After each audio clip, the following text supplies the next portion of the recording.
अब उत्तर प्रदेश का ये आंकड़ा आप खुद बता रहे हो कि 5 मुठभेड़ रोजाना हुई हैं, तो ये हम मान लें कि 5 गुंडे रोजाना पुलिस के ऊपर हमला कर रहे हैं, पुलिस के ऊपर गोली चला रहे हैं।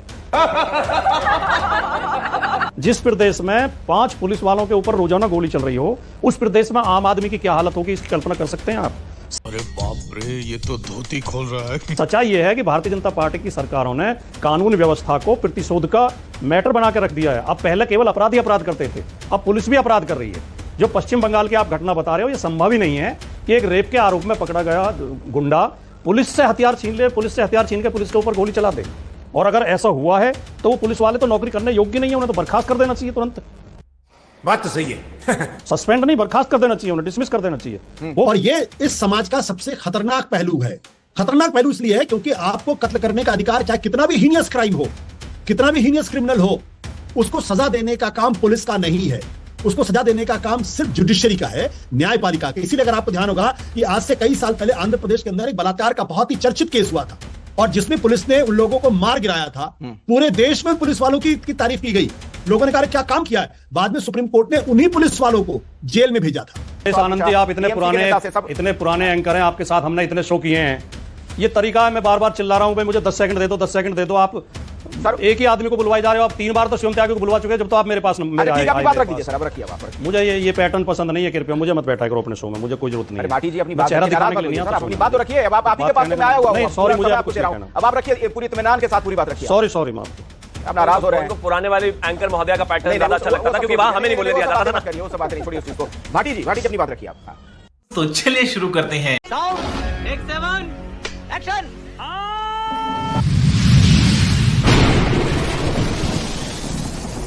नमस्कार दोस्तों, स्वागत है आप सभी का मेरे आज के इस नई वीडियो में। दोस्तों, आज के डिबेट में राजकुमार भाटी ने शिवम त्यागी और मलुक नागर को बहुत ही गजब तरीके से धोया है। दोस्तों, इस डिबेट का मुद्दा था इनकाउंटर के बारे में। दोस्तों, अभी देश में एक ट्रेंड चल रहा है, अगर कोई भी अपराधी अपराध करे तो उसे न्यायालय में प्रस्तुत ना करके सीधा उसका इनकाउंटर कर दिया जा रहा है, जैसा कि यूपी में होता है।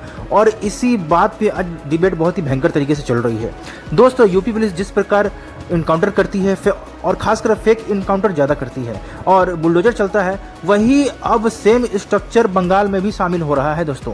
क्योंकि अभी कुछ दिन पहले बंगाल में एक व्यक्ति ने रेप किया था, जिसका पुलिस ने इनकाउंटर कर दिया है। तो आज इसी मुद्दे पर डिबेट चल रही है और राजकुमार भाटी ने साफ साफ कहा है कि अगर पुलिस ही न्याय करेगी तो फिर न्यायालय की क्या जरूरत। वैसे अगर देखा जाए दोस्तों, तो न्यायालय में जाने के बाद न्याय बहुत ही कम लोगों को मिलता है। तो अगर पुलिस ऐसा कर रही है तो इसमें गलत नहीं है। हाँ, भले ही पुलिस कोई फेक इनकाउंटर करती है तो वो गलत है। तो दोस्तों, आज इसी डिबेट पे चर्चा हुई है और आप सभी ये वीडियो पूरा देखिएगा। और अगर मेरे चैनल पर नए हैं तो मेरे चैनल को सब्सक्राइब करना मत भूलिएगा। आइए देखते हैं, मजा आएगा। पहला सवाल शिवम त्यागी जी आपसे ही है, क्या सरकार ऐसे चलेगी? देखिए अखिलेश जी, मैं एक चीज कहना चाहता हूं कि आपने जो अपनी रिपोर्ट पढ़ी बहुत ही शानदार थी और मैं मानता हूं कि बिल्कुल ठीक है, तथ्यों से लेकर सभी चीजें वहां पर सही थी। लेकिन मेरा उसको लेकर एक विरोध है कि जब आप इस तरह के एनकाउंटर्स की लिस्ट बताते हैं तो इसके साथ साथ जो लोग इसमें होते हैं, इन्वॉल्व होते हैं, अपनी जान पर खेलकर इस तरह की चीजों को लेकर आगे जाते हैं, तो जब उनकी जानें गई हो तो उनको भी इसमें रखना चाहिए। रखा तो था हमने, जैसे कि आपको बताया तो पुलिस के जवान जो शहीद हुए, उसमें जानकारी रखी थी। नहीं पूरी मैं वही कह रहा हूं। उसमें क्या हुआ है कि जो हमारे उत्तर प्रदेश में 17,043 एनकाउंटर्स हुए, उसमें से 11,834 लोगों को जो है घायल हुए, 289 यानी कि 289 मारे गए, गिरफ्तार 34,253 और 18 पुलिस वाले जिनकी जान गई। ठीक है, समझ गया। अब यहां पर एक चीज और है कि अगर मान लीजिए कोई एनकाउंटर हुआ और एनकाउंटर होने के बाद वहां पर किसी की जान गई, तो उसमें मैजिस्ट्रियल इंक्वायरी होनी अनिवार्य है। और मैजिस्ट्रियल इंक्वायरी में सुप्रीम कोर्ट में पीयूसीएल बना महाराष्ट्र राज्य 2014 और एनएचआरसी के हिसाब से एफआईआर से लेकर सारे ही विषयों का प्रावधान है। और वहां पर पोस्टमार्टम, फोरेंसिक, बैलिस्टिक रिपोर्ट आदि जितनी भी रिपोर्ट्स हैं, उन सबको मद्देनजर करके चीजों को आगे लिया जाता है। मैं बिल्कुल नहीं कहता कि कहीं पर यदा-कदा इस तरह की चीजें होती हैं, उस कंडीशंस में जांच भी हुई है, न्यायिक जांच भी हुई है। जो लोग अगर गलत तरीके से इस तरीके से एनकाउंटर में शामिल पाए गए, उन पर कार्रवाई भी हुई है और लोग पुलिस वाले निलंबित भी हुए। लेकिन इसका दूसरा पहलू यह भी है कि 18 पुलिस वाले जो जिनकी जान गई, या फिर यूं कहिए कि जो एनकाउंटर जब इस तरह की स्थिति, जैसे खासतौर पर बंगाल की अगर हम बात करें, तो बंगाल में जब सीन रिक्रिएट करने का विषय हुआ तो उस व्यक्ति ने पुलिस पर हमला किया। नहीं तो पुलिस तो लगभग ऐसी ही कहानी बताती है ना, कहानी तो एक समान होती है एनकाउंटर की। मैं ये कहना चाह रहा हूं शिवम जी कि स्टेट पॉलिसी का हिस्सा एनकाउंटर्स तो नहीं हो सकते ना? नहीं, बिल्कुल नहीं, बिल्कुल नहीं हो सकता। तो क्यों एक के बाद एक जो बीजेपी शासित राज्य वहां पर इस तरह की चीजें नजर आ रही हैं? ऐसा लग रहा है कि योगी मॉडल ही सफलता का। अच्छा, मुझे एक चीज बताइए, अगर कोई गुंडा, गैंगस्टर, मवाली इस तरह की हरकतें करता है तो पुलिस ऐसी स्थिति में क्या करे? और अंग्रेजी बोल बोल के कैसे बात को घुमाया जाता है। इसकी कोई दूसरी स्क्रिप्ट कैसे हो सकती है? स्क्रिप्ट एक ही होगी। कमोबेश एक व्यक्ति, एक गुंडागर्दी करने वाला व्यक्ति, बलात्कारी और इस तरीके प्रवृत्ति का व्यक्ति क्या कर रहा है कि पुलिस की गिरफ्त में जब वो आया या पुलिस जब उसको गिरफ्तार करने के लिए कह रही है या कोशिश कर रही है, तो या तो वो उनके ऊपर फोर्स इस्तेमाल कर रहा है या फिर उनके ऊपर गोली चला रहा है या फिर हमला कर रहा है। अब झूठ पे झूठ, झूठ पे झूठ बोल। अब इस कंडीशन में यही स्क्रिप्ट हो सकती है कि पुलिस क्या करेगी? सेल्फ डिफेंस में गोली चलाएगी। अब इस स्क्रिप्ट को आप थोड़ा सा रिवर्स करिए। उन जिन 18 पुलिस वालों की जान गई, वहां भी स्क्रिप्ट यही है, लेकिन वहां पर पुलिस वाले की जान चली गई। मैं इसका जवाब 18 उन लोगों की जान चली गई जो इस देश की और राज्य की सुरक्षा की जिम्मेदारी रखते हैं। शिवम जो कह रहे हैं करुणा सागर जी, शिवम का यह कहना कि अगर मान लीजिए कोई अपराधी है, कोई पुलिस के ऊपर गोली चला दे तो पुलिस क्या करेगी फिर?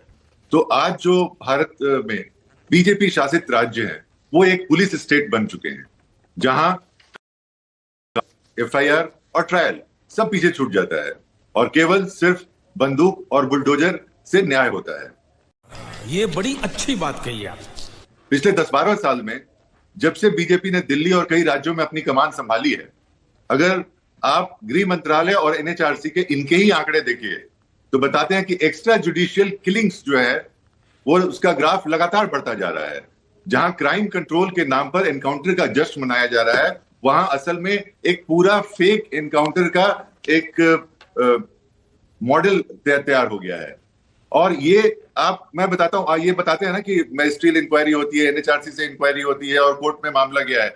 आप जो एनकाउंटर्स हुए हैं, जितने भी हुए यूपी में 15,000 से ज्यादा एनकाउंटर्स हुए हैं, जिसमें 256 से ज्यादा लोग मारे गए हैं। अगर आप एनकाउंटर का किसी भी एक एनकाउंटर का एफआईआर उठा के देख लीजिए, हर एक एनकाउंटर के बाद एक एफआईआर रजिस्टर होना जरूरी है, तो आपको लगेगा कि एक मॉडल बना दिया गया है एफआईआर का और हर एक जगह जो पुलिस अधिकारी हैं उसी को चस्पा कर देते हैं। और बात तो सही है।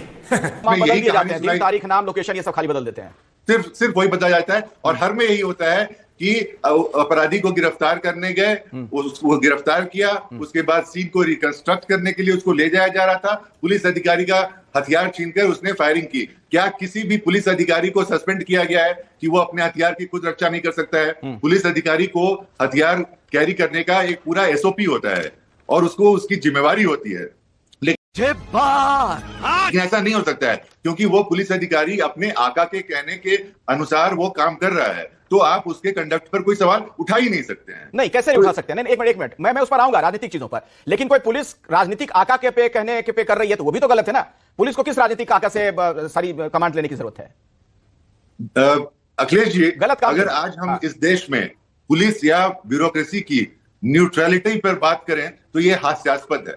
सबको मालूम है कि जिस राज्य में जो सरकार होती है, वहां के जो ब्यूरोक्रेट्स होते हैं वो सरकार में जो चला रहे हैं उनकी बात मानते हैं, उनकी बात करते हैं, नहीं तो उनको जबरिया बर्खास्त कर दिया जाएगा। नहीं, ये आपकी बात सही है सर कि पुलिस जो है स्टेट मशीनरी का हिस्सा होती है, लेकिन ये कहां लिखा गया है कि पुलिस को गलत काम के लिए भी जो उनके राजनीतिक बॉस है कहें तो पुलिस को करने के लिए मजबूर है? देखिए, तो कुछ पुलिस वाले भी फिर नंबर बढ़ाने के लिए, अंक बढ़ाने के लिए कि उनके जल्दी कैसे पहुंचे हम उस राज्य के मंत्रियों तक, मुख्यमंत्री तक, इसके लिए पुलिस वाले भी तो कहीं ना कहीं गुनहगार हैं। और अभी तो रुको, क्लाइमैक्स अभी बाकी है। बिल्कुल है। और आप पत्रकार हैं, किसी भी क्राइम रिपोर्टर से पूछ लीजिए, क्योंकि अक्सर जो लोग पत्रकारिता शुरू करते हैं स्टेट्स में तो क्राइम रिपोर्टिंग से शुरू करते हैं और सब क्राइम रिपोर्टर्स को मालूम होता है कि ये एनकाउंटर कैसे हुआ है और किन परिस्थिति में किया गया है। और वहां पर एक तरह की सबकी मिलीभगत होती है, क्योंकि ये जो एनकाउंटर्स है ना, वो लोगों के दिमाग में लगता है कि हाँ, एक बड़े कुख्यात अपराधी को मार दिया गया है। लेकिन बात ये नहीं है, बात यह कि किसी भी अपराधी को मारने का, कोल्ड ब्लडेड मारने का अधिकार पुलिस को किसने दिया है? नहीं, ये बात आपकी सही है, तो यहीं से ठीक है सर, मैं समझ गया आपकी बात। मल्लुक नागर साहब आपके पास आना चाहूंगा, उसके बाद शिवम आता हूं, आप भी जवाब देना चाह रहे थे। जब ये पुलिस में थे तो इन्होंने इस तरह के काम ऊपरी दबाव में या सरकार के दबाव में या मुख्यमंत्री के दबाव में करे हैं जो ये ऐसा बोल रहे हैं। दूसरा, क्या इसीलिए इनको पार्टी ज्वाइन करा करके प्रवक्ता बनाया गया है? और तीसरा, जिन लोगों ने हत्याएं करी या डांके डाले या लूट करी या रेप करे, तो क्या उनके हम भी देश को चाहते संविधान के अनुसार चले या संविधान के अनुसार जहां पे सागर साहब हमने नियम और कानून बनाए हैं उसके अनुसार चले? हम इसके पक्षधर हैं। लेकिन अगर रेप करने वाला, हत्या करने वाला अगर पुलिस वालों पे भी हमला कर देगा, जो पुष्टि इस बात से होती है कि काफी पुलिस वालों की जो 20 के करीब बता रहे जाने गई है, तो क्या पहले रेप के आप पक्षधर हो, हत्या करे वो इसके पक्षधर हो? फिर पुलिस वालों को भी हत्या करें, इसके पक्षधर हो, तो क्या अपने सेल्फ डिफेंस में देश का कानून ये नहीं कहता कि अगर वो हमें मार रहा है तो क्या हमें भी उसे मारे? और कुमार भाटी जी, आप देखिए वहां से फेक एनकाउंटर वाली बात बार बार आ जाती है। नहीं, एक अपराधी ये कहे कि मैं अपराध कर रहा हूं तो थाने तो खुले हुए हैं, थाने में जाओ, मुझसे क्या शिकायत कर रहे हो, कोर्ट जाओ, न्यायालय में जाओ। ये कोई तर्कपूर्ण बात लगती है आपको? सवाल अखिलेश आनंद जी ये है कि अगर पुलिस के ऊपर कोई गुंडा बदमाश अपराधी गोली चलाता है तो पुलिस को 10 गोली बदले में चलानी चाहिए, एक गोली के बदले में 10 गोली चलाना चाहिए। ये बड़ी अच्छी बात कही आप। पुलिस को आत्मरक्षा का पूरा अधिकार है जी। लेकिन जो डाटा बता रहे हैं और जो कहानियां बता रही हैं, जो एफआईआर के मैटर बता रहे हैं, वो ये साफ सिद्ध कर रहे हैं अगर हमारे अंदर जरा सा भी विवेक है और हम थोड़े से भी अपना विवेक का प्रयोग करें कि ये ज्यादातर एनकाउंटर फर्जी हैं। अब उत्तर प्रदेश का ये आंकड़ा आप खुद बता रहे हो कि 5 मुठभेड़ रोजाना हुई हैं, तो ये हम मान लें कि 5 गुंडे रोजाना पुलिस के ऊपर हमला कर रहे हैं, पुलिस के ऊपर गोली चला रहे हैं। जिस प्रदेश में 5 पुलिस वालों के ऊपर रोजाना गोली चल रही हो, उस प्रदेश में आम आदमी की क्या हालत होगी, इसकी कल्पना कर सकते हैं आप? अरे बाप रे, ये तो धोती खोल रहा है। सच्चाई यह है कि भारतीय जनता पार्टी की सरकारों ने कानून व्यवस्था को प्रतिशोध का मैटर बना के रख दिया है। अब पहले केवल अपराधी अपराध करते थे, अब पुलिस भी अपराध कर रही है। यही नहीं, अभी और सुनिए। जो पश्चिम बंगाल की आप घटना बता रहे हो, यह संभव ही नहीं है कि एक रेप के आरोप में पकड़ा गया गुंडा पुलिस से हथियार छीन ले, पुलिस से हथियार छीन के पुलिस के ऊपर गोली चला दे। और अगर ऐसा हुआ है तो वो पुलिस वाले तो नौकरी करने योग्य नहीं है, उन्हें तो बर्खास्त कर देना चाहिए, तुरंत सस्पेंड नहीं, बर्खास्त कर देना चाहिए, उन्हें डिसमिस कर देना चाहिए। ये बड़ी अच्छी बात कही आप। वो वर्दी पहनने के लायक ही नहीं है। लेकिन सब कुछ होगा। हमने उत्तर प्रदेश में एक घटना देखी थी, आप सबको याद होगा, मध्य प्रदेश से एक गुंडे को, एक अपराधी को पुलिस लेके चली और पीछे पीछे मीडिया की 50 गाड़ियां थी। पहले से तय हो गया था कि इसे मुठभेड़ में मारा जाएगा, ये कहीं ना कहीं इसकी गाड़ी में पंचर होगा, गाड़ी खराब होगी। और फिर एक टोल पे सारे मीडिया को रोक दिया गया और उस टोल से थोड़े आगे जाते उसकी गाड़ी पलट गई और उसे गोली मार दी गई, उसकी हत्या कर दी गई। ये सीधे सीधे हत्याएं हैं, ये मर्डर है। मर्डर चाहे गुंडा बदमाश करे और चाहे वर्दी पहन। भाटी साहब, एक बात बताइए, आप ये मान रहे हैं ना कि इतनी अगर एनकाउंटर की घटनाएं हो रही हैं तो ये गलत है, ऐसे नहीं होना चाहिए, इतनी बड़ी संख्या में अगर एनकाउंटर्स हो रही हैं? बताता हूं। ये मानते हैं ना आप? नहीं, इतनी बड़ी, मैं ये नहीं कह रहा गलत है, ऐसे मैं कह रहा हूं ये संदेह पैदा करते हैं, संदेह संभव ही नहीं है। तो मेरे पास जो एक आंकड़ा है मैं आपके सामने रखा हूं। भाटी साहब सुन लीजिए, सर सुन लीजिए, आप भी आंकड़ों पर बात करते हैं इसलिए मैं आंकड़ा लेकर आया हूं आपके सामने। मैंने अभी थोड़ी देर पहले कार्यक्रम के शुरुआत में दर्शकों के सामने आंकड़ा रखा था, जिसमें मैंने बताया था कि यूपी के 22 सालों में जो 4 अलग अलग सीएम रहे, उनके शासनकाल में कितनी मुठभेड़ की घटनाएं हुई, कितने लोगों की जान गई। उसमें सबसे अधिक जो आंकड़ा है ना, वो मुलायम सिंह यादव जब मुख्यमंत्री थे 2002 से 2007 तक, तब का है। तब एनकाउंटर से 499 मौतें हुई थी। फिर आप क्या कहेंगे, आप बताइए। अभी मजा आएगा ना भिड़ो। किसी के भी शासन में अगर फर्जी मुठभेड़ हुई है, किसी के भी शासन में, सवाल जो चर्चा है आपकी, जो डिबेट है, जो बहस है, वो फर्जी मुठभेड़ पे कि मुठभेड़ फर्जी नहीं होनी चाहिए। मैंने शुरू में कहा, अपने वक्तव्य में शुरू में कहा, अगर कोई बदमाश पुलिस के ऊपर गोली चलाता है तो पुलिस को एक गोली के बदले में 10 गोली चलानी चाहिए। हम ये नहीं कह रहे कि पुलिस मरने के लिए है, लेकिन जिस तरह भारतीय जनता पार्टी ने कानून व्यवस्था के मैटर को प्रतिशोध का मैटर बना के रख दिया है, जो बिना वर्दी के गोली चला रहे हैं वो बदमाश, वो भी बदमाश हैं, वो भी हत्या कर रहे हैं, और जो वर्दी में फर्जी एनकाउंटर कर रहे हैं वो भी हत्या कर रहे हैं। सवाल ये है, मुठभेड़ों की जांच होनी चाहिए और इसमें जो कानून व्यवस्था, देखिए सजा देने का काम कोर्ट का है, न्यायालय का है। पुलिस को अगर सजा देने का जिम्मेदारी दे देंगे हम तो अराजकता फैल जाएगी, पुलिस का राज हो जाए, फिर कानून का राज नहीं रहेगा। ठीक है, बात तो सही है। आपके पास आना चाह रहा हूं, शिवम कुछ बोलना चाह रहे थे इसमें बीच में। हाँ। सवाल ये नहीं है कि किसको न्याय मिला नहीं मिला, सवाल ये है कि उस न्याय की प्रक्रिया के दौरान इस देश की राजनीतिक पार्टियों का जो बात करने का तरीका है, उसका झुकाव किसकी तरफ है।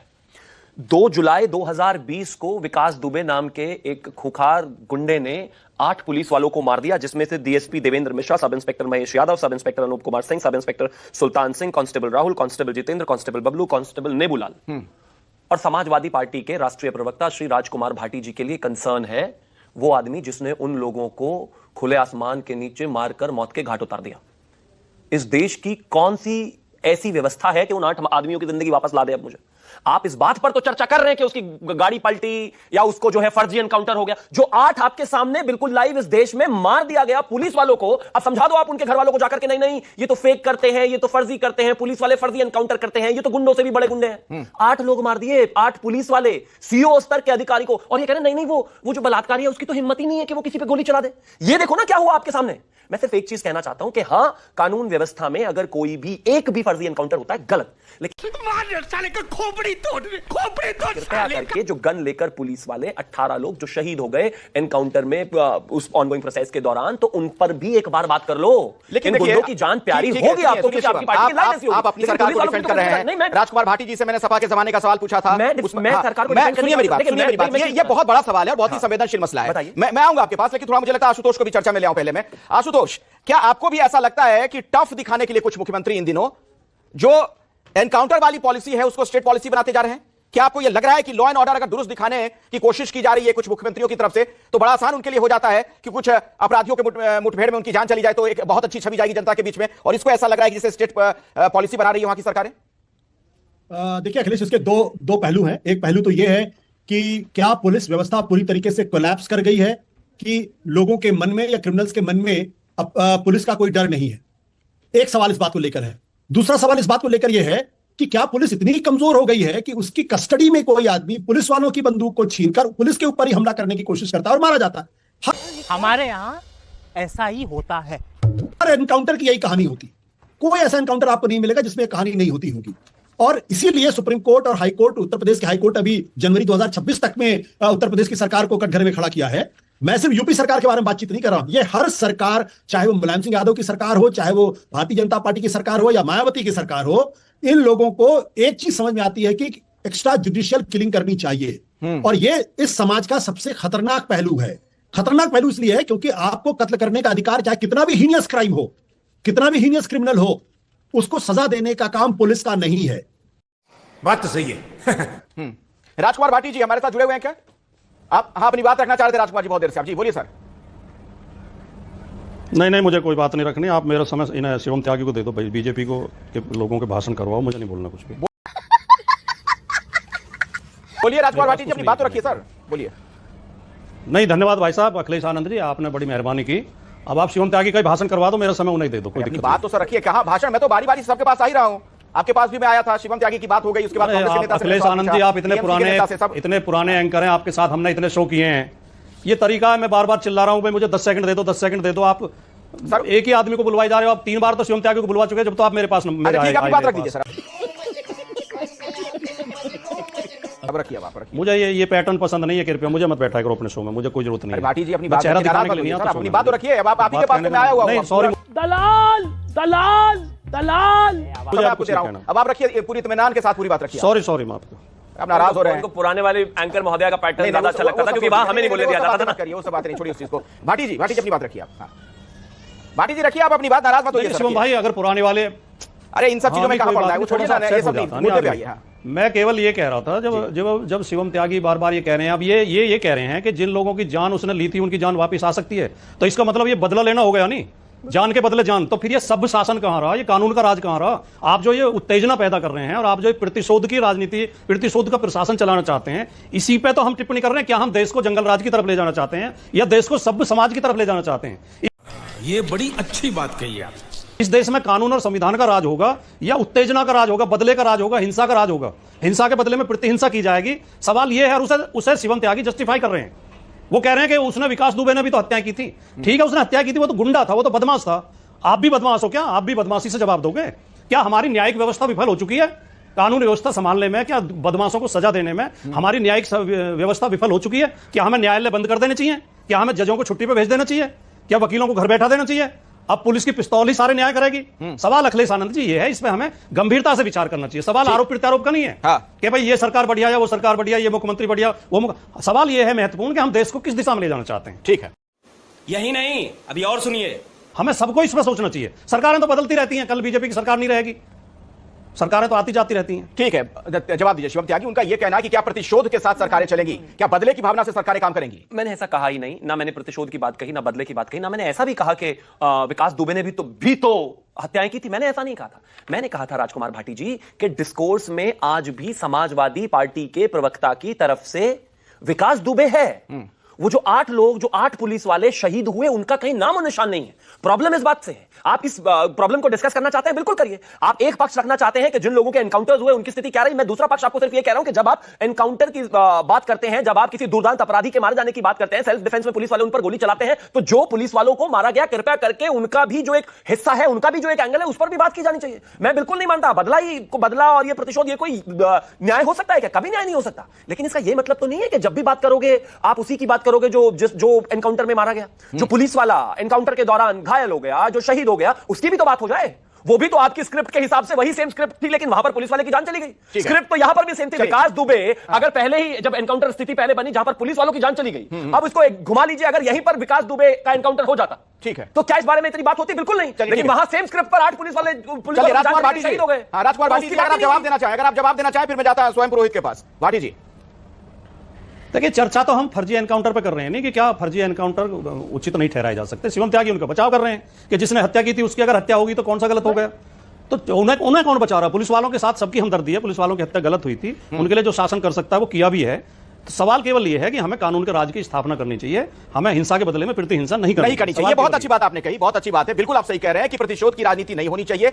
लेकिन आशुतोष, पुलिस वालों का भी, कानून का भी तो इकबाल बरकरार रहना चाहिए। मैं आपके सामने एक बार आंकड़ा फिर से रख दे रहा हूं, उत्तर प्रदेश का ही मैं जिक्र कर लेता हूं, उसके बाद उस पर जवाब दीजिएगा आशुतोष आप। उत्तर प्रदेश में जो 22 साल का आंकड़ा हमने रखा 4 मुख्यमंत्रियों का, उसमें 2017 से 24 तक का जो आंकड़ा है योगी आदित्यनाथ का, इस दौरान एनकाउंटर से 256 जाने जाती हैं, और वहीं 2002 से 7 के बीच 499 जाने जाती हैं जब मुलायम सिंह यादव सीएम थे। तो यह कैसे कहा जा सकता है कि किसी एक राज्य सरकार के वक्त में ही या किसी खास पार्टी की सरकार के वक्त में ही एनकाउंटर की घटनाएं हो रही हैं? देखिए, मैंने तो ये बिल्कुल ही नहीं कहा, मैंने तो बल्कि कई मुख्यमंत्रियों के नाम लिए और ये साफ तौर पर कहा कि ये एक टेंडेंसी है इस देश के अंदर। देखिए, अगर किसी सरकार को, अगर किसी पुलिस को फर्जी एनकाउंटर करना पड़ रहा है, इसका मतलब यह है कि उस राज्य के मुख्यमंत्री को, उस राज्य के प्रशासन को अपनी पुलिस के ऊपर भरोसा नहीं है कि वो ठीक से पुलिसिंग कर सकता है। गजब बेइज्जती है। असली सवाल इस बात को लेकर ये, आप अतीक अहमद का खुले लाइव टीवी चैनल में मर्डर हुआ। अतीक अहमद बहुत भारी गुंडा था, वो एक क्रिमिनल आदमी था, लेकिन क्या उस लैप्स में डीजीपी साहब की नौकरी गई? क्या उस इलाके के डीएसपी साहब की नौकरी गई? मैं जानता हूं उन शख्स को जिनके इशारे पर यह हुआ था, वो बड़े अफसर हैं, मैं नाम नहीं ले रहा उनका, उनकी वो मशहूर है उत्तर प्रदेश के अंदर। क्या कोई कार्रवाई उत्तर प्रदेश के मुख्यमंत्री ने की कि भाई सरेआम लाइव टेलीविजन पे एक 2 आदमियों का कत्ल हो जा रहा है, ये लैप्स नहीं है उस पुलिस अधिकारी की जिसकी जिम्मेदारी थी, क्या उसकी नौकरी नहीं जानी चाहिए थी? नहीं गई। मैं जो बात कहना चाहता हूं, महत्वपूर्ण सवाल इस बात को लेकर यह है कि एक क्रिमिनल में और एक पुलिस वाले में फर्क होना चाहिए। अगर पुलिस वाला क्रिमिनल हो जाएगा, वो भी कानून को अपने हाथ में लेगा, तो ये देश में अत्याचार बढ़ेगा, बार्बरिज्म बढ़ेगा, जंगल राज बढ़ेगा। क्या बात है सर, क्या बात है सर, क्या बात, ये बात है। और इसलिए मैं कहता हूं, चाहे किसी की भी सरकार हो, और इसका सबसे बड़ा उदाहरण आपका बॉम्बे कांड में जो जिनके फिल्में जिनके ऊपर बनी हुई है, उनका इतिहास आप देख लीजिए। करोड़ों अरबों रुपए इन लोगों ने बनाया, एक्सटॉर्शन किया है, निर्दोष लोगों को मारा है। क्या विकास दुबे का जिन लोगों ने एनकाउंटर किया था, क्या उनके खिलाफ कोई कार्रवाई हुई? सबको मालूम था जब मध्य प्रदेश से उसको लाया जा रहा था कि उसका एनकाउंटर होगा, हर आदमी को मालूम था। इसीलिए मीडिया को टोल पे रोका गया था, और उसके बाद गाड़ी पलटी, और उत्तर प्रदेश के एक दूसरे मंत्री जिन्होंने कहा गाड़ी तो कभी भी पलट सकती है। ये उत्तर प्रदेश की सरकार का एरोगेंस है। ठीक है, और ये दरअसल समय नहीं है, बीच में आपको रोक रहा हूं, माफी के साथ। करुणा सागर जी, एक छोटी सी टिप्पणी आपसे चाहूंगा, क्योंकि आप पुलिस अधिकारी भी रहे हैं, उस नजरिए से जरा बताइए कि सिर्फ राजनीतिक नेताओं को या पार्टियों को कटघरे में खड़ा करना इसके लिए कहां तक सही है? ये वो पुलिस वाले, वो वर्दी वाले जो शपथ लेकर उस पद पर जाते हैं, संविधान की शपथ लेते हैं, वो क्या कर रहे हैं? वो न्याय कर रहे हैं क्या, अगर वो अपने राजनीतिक आकाओं को खुश करने के लिए फर्जी एनकाउंटर कर रहे हैं? देखिए, जो भी ऐसा काम कर रहा है वो अपराधी है, और मैं आशुतोष से बिल्कुल अग्री करता हूं कि अगर इस देश में न्याय व्यवस्था, कानून का राज नहीं रहेगा तो एक अराजक स्थिति पैदा हो जाएगी। और पुलिस, जिसके पास सरकार और कानून हथियार रखने का और इस्तेमाल करने का अधिकार देता है, एक तरह से जो फायर आर्म्स के यूज का सबसे ऑलमोस्ट मोनोपोलिस्टिक पावर पुलिस के पास है, तो उसके साथ उसकी जिम्मेवारी भी बनती है कि जब वो अपने हथियार का इस्तेमाल करे तो वैसी स्थिति में करे जहां पर कोई और विकल्प नहीं है। और जैसे मैंने आपको बिहार के केस से बताया कि जब सरकारें इस तरह के ऑफिसर्स को, इस तरह के अधिकारियों को और इस तरह के मानसिकता वाले लोगों को प्रमोट करना शुरू करती हैं, तो देश के लिए एक खतरनाक हालात पैदा हो रहे हैं। चलिए, मेरे पास वक्त बिल्कुल नहीं है, शिवम त्यागी बहुत ये बड़ी अच्छी बात कही आप। चैनल को सब्सक्राइब करो पहले, हाँ जल्दी करो, मुझे